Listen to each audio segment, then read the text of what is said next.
Keheningan yang pecah, kabar putus yang mengguncang dunia maya. Tidak ada yang menyangka bahwa kisah cinta dua figur publik muda yang selama ini dikagumi, Dul Jailani dan Tisa Biani, akan berakhir begitu saja. Berita ini tidak datang dalam bentuk rumor tak berdasar. Justru sebaliknya, kabar ini muncul dengan kekuatan yang menghentak, konfirmasi langsung. Pasangan yang telah menjalani hubungan selama hampir 6 tahun itu, yang kerap dianggap serasi, dan bahkan disebut-sebut sebagai pasangan masa depan, resmi berpisah. Yang membuat kabar ini begitu menggetarkan bukan sekadar status hubungan yang kandas, tapi alasan dibalik keputusan tersebut. Banyak orang menanti klarifikasi. Apakah ini karena konflik? Apakah ada sesuatu yang disembunyikan? Tapi jawaban yang muncul sangat jauh dari spekulasi publik. Justru, yang terungkap adalah alasan yang spiritual dan sangat jarang terdengar di ranah selebritas. Sebuah doa, pencarian petunjuk dari Tuhan. Dan dari sinilah cerita berkembang, bukan hanya menjadi gosip selebriti biasa, tetapi menjadi sebuah perbincangan nasional yang melibatkan nilai-nilai, iman, dan ketenangan dalam mengambil keputusan hidup. Salat istikharah, ketika cinta menyerahkan diri pada petunjuk ilahi. Salat istikharah bukan istilah asing dalam tradisi spiritual masyarakat Indonesia. Tapi ketika ibadah ini menjadi kunci dari keputusan dua selebriti muda mengakhiri hubungan mereka, perhatian publik pun terfokus. Dul dan Tisa, dalam klarifikasinya, menyebut bahwa keputusan mereka tidak diambil secara emosional atau impulsif. Justru sebaliknya, mereka mencari petunjuk dari Tuhan tentang arah terbaik dalam hidup masing-masing. Respons publik pun terbelah. Sebagian memberikan dukungan, menyebut bahwa langkah itu mencerminkan kedewasaan luar biasa, terutama di tengah budaya selebriti yang cenderung mengandalkan emosi. Namun sebagian lain merasa alasan tersebut terlalu abstrak dan bahkan dianggap terlalu religius untuk bisa diterima logika awam. Tapi satu hal yang tidak bisa dibantah, keputusan ini menghentikan semua spekulasi liar dan memimpahkan diskusi dari drama ke ranah spiritualitas. Yang menarik, bukan hanya Dul dan Tisa yang melakukan sholat ini. Ternyata ada satu sosok lain yang juga melakukan hal yang sama secara diam-diam, dan ia adalah tokoh yang tidak pernah jauh dari sorotan kamera, Maia Estianty. Sosok ibu di balik layar, Maia Estianty dan doa tanpa pamrih. Bagi publik Indonesia, Maia Estianty bukan sekadar musisi senior. Ia adalah simbol keteguhan, ketenangan, dan kecerdasan emosional. Maka ketika putranya mengakhiri hubungan yang telah berjalan selama 6 tahun, semua mata pun tertuju padanya. Bagaimana reaksi Maia? Apakah ia kecewa? Marah? Ternyata tidak. Dalam sebuah episode podcastnya yang rutin ditayangkan dan ditonton jutaan orang, Maia menyampaikan pandangannya dengan tenang. Tidak ada emosi yang berlebihan, tidak ada drama yang dibuat-buat. Ia berbicara dengan bahasa seorang ibu, bukan selebriti. Dengan mata jernih dan nada suara tenang, Maia menjelaskan bahwa ia tidak terkejut dengan keputusan tersebut. Alasannya, karena ia juga melakukan hal yang sama. Maia ternyata ikut menunaikan sholat istikharah demi sang anak. Ia tidak ingin ikut campur, tapi juga tidak ingin diam. Maka satu-satunya jalan yang ia pilih adalah memohon petunjuk Tuhan. Ini bukan sekadar sikap pasrah, tetapi sikap aktif dalam bentuk doa. Maia mengajarkan bahwa menjadi orang tua tidak berarti memiliki kendali atas takdir anak, melainkan menjadi pendukung paling tulus di balik layar. Pengakuan yang menyayat, doa seorang ibu untuk cinta yang tak jadi. Dalam narasinya, Maia mengungkapkan satu kalimat yang membuat banyak penonton tercekat. Ia berkata, "Kalau ini memang jalan dari Tuhan, siapa saya untuk menolak?" Kalimat itu mungkin terdengar sederhana, tapi dalam konteks seorang ibu yang telah melihat anaknya menjalin hubungan selama bertahun-tahun, kalimat itu menyimpan makna luar biasa dalam. Sebagai ibu, Maia bisa saja memaksakan pendapat, mendorong pernikahan, atau bahkan menolak keputusan Dul. Tapi ia tidak melakukan itu. Ia memilih menerima jawaban Tuhan, walau jawaban itu tidak berakhir seperti harapan banyak orang. Tidak ada pihak yang disalahkan, tidak ada sindiran atau tudingan. Maia bahkan memuji Tisa sebagai gadis baik yang ia sayangi. Inilah sisi Maia yang membuat banyak orang bersimpati. Bijak, tidak berpihak secara membabi buta, dan tetap menyebarkan ketenangan di tengah badai emosi publik. Sosok seperti ini jarang ada, terlebih dalam dunia hiburan yang penuh sorotan dan ekspektasi. Ketika netizen terbelah, spiritualitas yang sulit dicerna semua kalangan. Setelah pengakuan Maya dan penjelasan dari Doel dan Tisa menyebar luas, dunia maya pun seketika ramai. Tidak seperti kasus percintaan selebritas lain yang penuh dengan spekulasi negatif atau drama interpersonal, kali ini perbincangan mengarah pada ranah yang jauh lebih dalam, hubungan antara cinta dan keyakinan. Namun sayangnya, tidak semua netizen bisa menerima dengan cara yang sama. Sebagian besar menyuarakan rasa salut dan hormat. Mereka menyebut keputusan berpisah yang dilandasi oleh doa sebagai bukti kedewasaan yang jarang terlihat di kalangan anak muda, apalagi selebritas.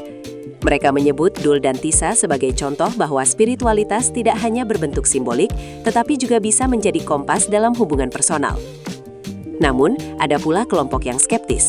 Beberapa merasa alasan perpisahan karena sholat istikharah terlalu tidak konkret. Masa iya hubungan 6 tahun putus hanya karena mimpi atau firasat? Tulis salah satu komentar viral. Yang lain menyebut alasan itu terlalu religius untuk dipahami banyak orang. Bahkan, muncul spekulasi alternatif bahwa keputusan itu menyembunyikan alasan sebenarnya. Respons publik yang terbelah ini menunjukkan satu hal penting. Keputusan yang lahir dari keyakinan seringkali lebih sulit dipahami dibanding keputusan yang lahir dari logika atau konflik. Tapi Maya tidak terpancing. Ia justru memilih untuk memberi ruang bagi perbedaan perspektif itu. Tenang di tengah badai, Maya tak tergoyahkan oleh spekulasi. Di tengah badai opini netizen yang kian liar, Maya tetap konsisten dengan sikapnya. Tidak ada klarifikasi tambahan yang berlebihan, tidak pula ada keinginan untuk meluruskan setiap komentar miring. Ia hanya menyampaikan bahwa perpisahan ini adalah bagian dari takdir yang telah digariskan, dan bahwa semua keputusan telah diambil dengan tenang, bukan dengan emosi. Sikap Maya ini membuat banyak orang mulai menyadari bahwa publik figur tidak selalu harus melawan opini publik. Terkadang, menjadi tenang justru adalah bentuk komunikasi yang paling kuat. Maya bahkan menyebut bahwa perpisahan bukan akhir dari segalanya. Dalam wawancaranya, ia menekankan bahwa sebagai ibu, ia tak pernah ingin terlalu campur tangan. Tapi ia juga tidak akan tinggal diam. Maka saat anaknya mengalami kebimbangan, ia memutuskan untuk ikut mendoakan dalam diam, bukan mengatur dengan suara keras. Sebuah pendekatan yang sangat jarang ditemukan dalam dunia selebritas, dan justru membuatnya mendapat banyak simpati dari berbagai kalangan, termasuk dari mereka yang sebelumnya mengkritik.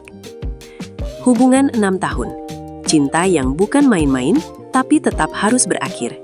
Fakta bahwa Doel dan Tisa telah bersama selama 6 tahun menjadi titik yang paling banyak disoroti publik.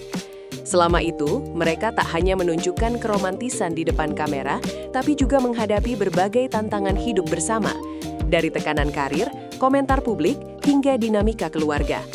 Semua itu membuat publik semakin yakin bahwa hubungan mereka akan berujung di pelaminan.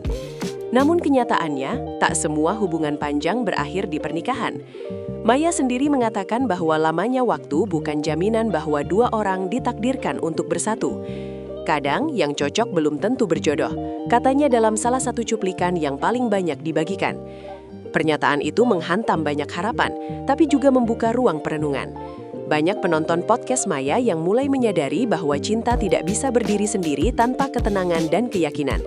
Meskipun hubungan itu telah berjalan dengan baik secara kasat mata, jika hati keduanya tidak selaras menuju masa depan, maka merelakan bisa jadi jalan yang lebih tepat, walau menyakitkan. Merelakan sebagai wujud cinta yang dewasa. Salah satu pelajaran terbesar dari kisah ini adalah bahwa cinta sejati tidak selalu diukur dari seberapa lama seseorang bertahan, melainkan seberapa ikhlas ia merelakan. Maya menyampaikan bahwa ia mengajarkan anak-anaknya untuk mengenali nilai dari sebuah hubungan, tapi juga untuk tahu kapan harus mundur jika arah masa depan tidak sejalan. Ia menolak untuk menyalahkan siapapun. Baginya, Tisa tetap anak yang baik, penuh hormat, dan tidak pernah memberikan alasan untuk dicela. Bahkan setelah perpisahan, Maya masih menyebut Tisa dengan nada yang penuh kasih dan penghargaan. Dalam dunia hiburan, respon seperti ini tergolong langka. Banyak orang tua selebriti justru memperkeruh suasana, bahkan ikut menyalahkan pihak lain. Tapi Maya berbeda. Ia mencontohkan bahwa orang tua tidak perlu memaksakan kehendak, Dan cinta sejati terkadang berarti membiarkan anak belajar melalui keputusan sulit. Dan dari sudut pandang jurnalis, inilah yang paling menarik dari seluruh dinamika ini. Bagaimana konflik pribadi diubah menjadi pelajaran sosial yang mendalam. Maya, netizen, dan spiritualitas yang menular. Yang mengejutkan, respons dari publik tidak berhenti pada kisah Dul dan Tisa. Justru, banyak orang mulai merenung tentang kehidupan mereka sendiri. Ada yang mengaku ikut melakukan sholat istikharah setelah mendengar penjelasan Maya. Ada pula yang merasa tercerahkan soal arti cinta dan hubungan. Hal ini menunjukkan dampak tidak langsung dari kejujuran dan ketenangan seorang figur publik. Di luar dugaan, podcast Maya justru menjadi ruang refleksi spiritual bagi ribuan, bahkan jutaan orang. Beberapa netizen menyebut bahwa Maya telah menjadi panutan, bukan karena ketenaran, tetapi karena cara ia menangani badai dengan elegan. Jika biasanya kabar putus selebriti berakhir dengan drama berkepanjangan, kali ini justru menghadirkan ruang bagi masyarakat untuk menata ulang cara pandang terhadap hubungan, doa, dan keikhlasan. Ini bukan kisah yang berakhir tragis, tapi sebuah cerita yang menular dalam ketenangan. Dan sebagai reporter, ini lebih dari sekadar berita. Ini adalah fenomena budaya. Bukan akhir, tapi awal pemahaman baru. Pada akhirnya, kisah Dul dan Tisa bukan hanya kisah dua insan yang tak jadi bersatu. Ini adalah kisah tentang bagaimana keputusan besar bisa lahir dari tempat paling tenang, doa dan perenungan. Ini juga kisah tentang bagaimana orang tua bisa mendampingi tanpa mengendalikan. Tentang bagaimana publik figur bisa membangun narasi tanpa sensasi. Bagi sebagian orang, ini mungkin kisah yang mengecewakan, tapi bagi banyak lainnya, ini adalah pelajaran hidup. Tentang menerima, tentang memilih, dan tentang mencari makna yang lebih tinggi dari sekadar happy ending. Dan bagi kami sebagai jurnalis, ini adalah cerita yang tidak akan selesai hanya karena satu pengakuan atau satu tayangan podcast. Ini akan terus menjadi bagian dari percakapan sosial yang lebih luas tentang spiritualitas, hubungan, dan peran keluarga di tengah era digital. Dul dan Tisa mungkin tak lagi bersama, tapi kisah mereka telah membuka mata banyak orang. Dan Maya, ia telah membuktikan bahwa di balik seorang